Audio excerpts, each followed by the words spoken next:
Thanks for joining us for this episode of The Predicted King, a Citylight Council Bluffs Christmas podcast. We'll be reading together the book of Isaiah and connected New Testament passages to see Jesus as Emmanuel, the predicted King. Isaiah 11, 1-10. There shall come forth a shoot from the stump of Jesse, and a branch from his roots shall bear fruit. And the Spirit of the Lord shall rest upon him, the Spirit of wisdom and understanding, the Spirit of counsel and might, the Spirit of knowledge and the fear of the Lord. And his delight shall be in the fear of the Lord. He shall not judge by what his eyes see, or decide disputes by what his ears hear. But with righteousness he shall judge the poor, and decide with equity for the meek of the earth. And he shall strike the earth with the rod of his mouth, and with the breath of his lips he shall kill the wicked. Righteousness shall be the belt of his waist, and faithfulness the belt of his loins. The wolf shall dwell with the lamb, and the leopard shall lie down with the young goat, and the calf and the lion and the fattened calf together, and a little child shall lead them. The cow and the bear shall graze, their young shall lie down together, and the lion shall eat straw like an ox. The nursing child shall play over the hole of the cobra, and the weaned child shall put his hand on the adder's den. They shall not hurt or destroy in all my holy mountain. For the earth shall be full of the knowledge of the Lord, as the waters cover the sea. In that day the root of Jesse, who shall stand as a signal for the peoples, of him shall the nations inquire, and his resting place shall be glorious.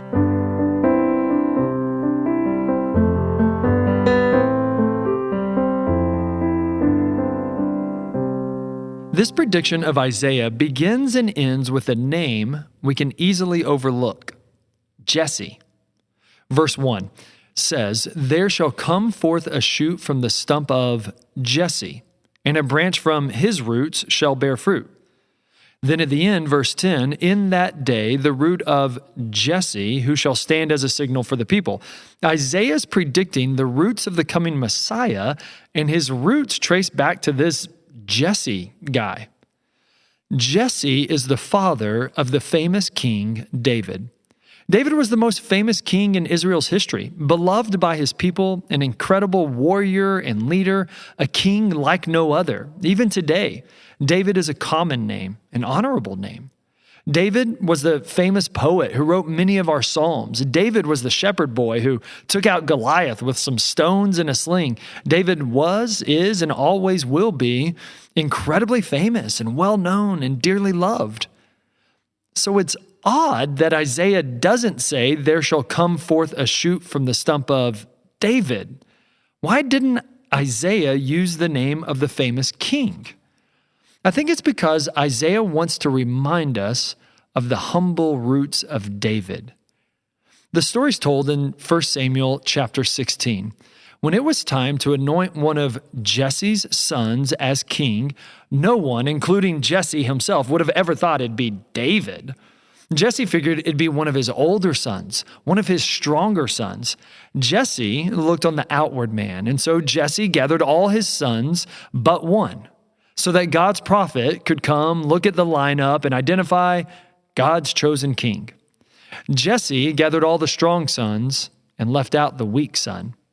Jesse gathered the older sons and left out the youngest son.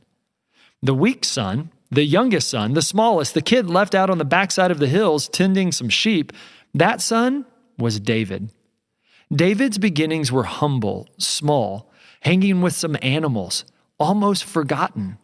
But he grew to be a king. He showed himself to be a brave warrior. From humble roots grew the shoot of Jesse. Sound anything like Jesus?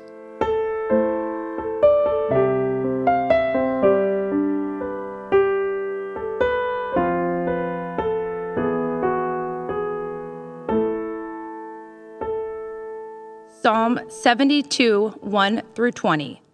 Give the king your justice, O God, and your righteousness to the royal son. May he judge your people with righteousness and your poor with justice. Let the mountains bear prosperity for the people, and the hills in righteousness. May he defend the cause of the poor of the people, Give deliverance to the children of the needy, and crush the oppressor. May they fear you while the sun endures, and as long as the moon throughout all generations. May he be like rain that falls on the mown grass, like showers that water the earth. In his days may the righteous flourish, and peace abound till the moon be no more. May he have dominion from sea to sea, and from the river to the ends of the earth. May desert tribes bow down before him, and his enemies lick the dust. May the kings of Tarshish and of the coastlands render him tribute. May the kings of Sheba and Seba bring gifts. May all kings fall down before him, all nations serve him. For he delivers the needy when he calls, the poor and him who has no helper. He has pity on the weak and the needy, and saves the lives of the needy. From oppression and violence he redeems their life, and precious is their blood in his sight. Long may he live. May gold of Sheba be given to him. May prayer be made for him continually, and blessings invoked for him all the day. May there be abundance of grain in the land. On the tops of the mountains may it wave. May its fruit be like Lebanon, and may people blossom in the cities like the grass of the field. May his name endure forever, his fame continue as long as the sun. May people be blessed in him, all nations call him blessed. Blessed be the Lord, the God of Israel, who alone does wondrous things. Blessed be his glorious name forever. May the whole earth be filled with his glory. Amen and amen. The prayers of David, the son of Jesse, are ended.